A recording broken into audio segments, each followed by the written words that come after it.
नमस्ते, मैं रफीक सुलेमान हूं और आप क्लाउड सिंपलीफाइड देख रहे हैं।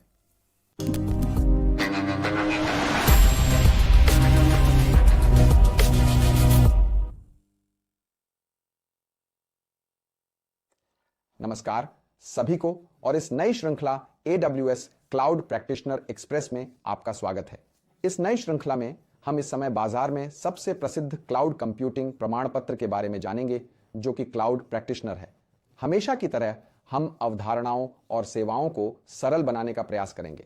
हम कुछ अभ्यास करेंगे, साथ ही कुछ परीक्षा अभ्यास प्रश्न भी हल करेंगे, ये सुनिश्चित करने के लिए कि आप परीक्षा देने और उत्तीर्ण करने के लिए तैयार हैं और बहुत अच्छी तरह से तैयार हैं। मुझे आशा है कि आप इससे उत्साहित होंगे। आइए शुरू करें। तो हम पहले भाग से शुरुआत करने जा रहे हैं और पहले भाग में हम विभिन्न क्लाउड कंप्यूटिंग परिनियोजन मॉडल के बारे में बात करेंगे। और चलिए पहले वाले से शुरू करते हैं। पहला वह है जहां हम इसे आधार कहते हैं और ऑन प्रीमाइस का दूसरा नाम वह भी है जिसे हम प्राइवेट क्लाउड कहते हैं। और निजी क्लाउड में इसका मतलब है कि आपके पास आपका भौतिक डेटा केंद्र है और आपके पास आपके सभी एप्लीकेशन हैं। आपके सभी कार्यभार इस डेटा केंद्र के अंदर भौतिक संसाधनों से चल रहे हैं और तब समय संगठनों के साथ उन्हें क्लाउड के लाभों का एहसास हुआ और इसीलिए उनके प्रवास के लिए वे सिर्फ एक बार में ही प्रवास नहीं कर सकते और इसीलिए दूसरे मॉडल को हम हाइब्रिड मॉडल कहते हैं। और हाइब्रिड मॉडल में यहीं पर मेरा भौतिक ऑन प्रीमाइस डेटा सेंटर है और फिर मैंने कुछ अन्य एप्लीकेशन को सार्वजनिक क्लाउड पर माइग्रेट कर दिया। तो अभी मैं हाइब्रिड मोड में चल रहा हूं। हाइब्रिड मोड का मतलब है कि कुछ एप्लीकेशन और वर्कलोड परिसर में चल रहे हैं, लेकिन मैंने अन्य एप्लीकेशन और वर्कलोड को भी सार्वजनिक क्लाउड पर स्थानांतरित कर दिया है। और कृपया यहां किसी चीज पर ध्यान दें। कुछ संगठनों की क्लाउड रणनीति हाइब्रिड होती है।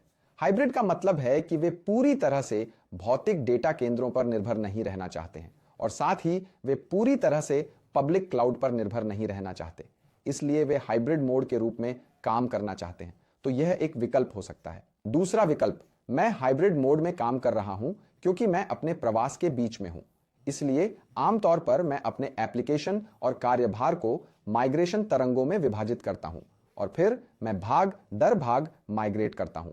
और फिर यदि आप माइग्रेशन कर रहे हैं तो आप अपने सभी एप्लीकेशन और वर्कलोड को माइग्रेट करने के बाद, जिसे हम क्लाउड कहते हैं या किसी अन्य शब्द जिसे पब्लिक क्लाउड कहते हैं, वहां पहुंच जाएंगे।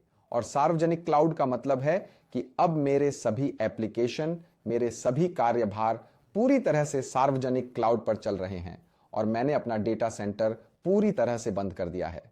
तो एक परिदृश्य जो मुझे भौतिक आधार से सार्वजनिक क्लाउड पर स्थानांतरित करके सार्वजनिक क्लाउड में समाप्त होने दे सकता है, यह एक परिदृश्य है। एक अन्य परिदृश्य हो सकता है कि आपके पास कुछ संगठन हो जिनका जन्म क्लाउड पर हुआ हो, जिसका अर्थ है कि वे पहले ही क्लाउड से शुरू हो चुके हैं। उन्होंने बादल पर शून्य से शुरुआत की। उनके पास भौतिक डेटा केंद्र और नेटफ्लिक्स, एयरबीएनबी, उबर जैसे प्रसिद्ध संगठन नहीं थे। इन प्रसिद्ध संगठनों की शुरुआत सार्वजनिक क्लाउड परिनियोजन मॉडल के साथ क्लाउड पर हुई। तो ये तीन विकल्प हैं। फिर से मुझे जल्दी से संक्षेप में बताने दीजिए।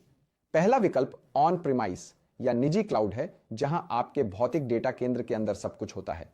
और फिर दूसरा मॉडल वह है जिसे हम हाइब्रिड कहते हैं और यह वह जगह है जहां आपके पास कुछ एप्लीकेशन परिसर में चल रहे हैं, कुछ अन्य एप्लीकेशन सार्वजनिक क्लाउड में चल रहे हैं और तीसरा, इसे सार्वजनिक क्लाउड कहा जाता है।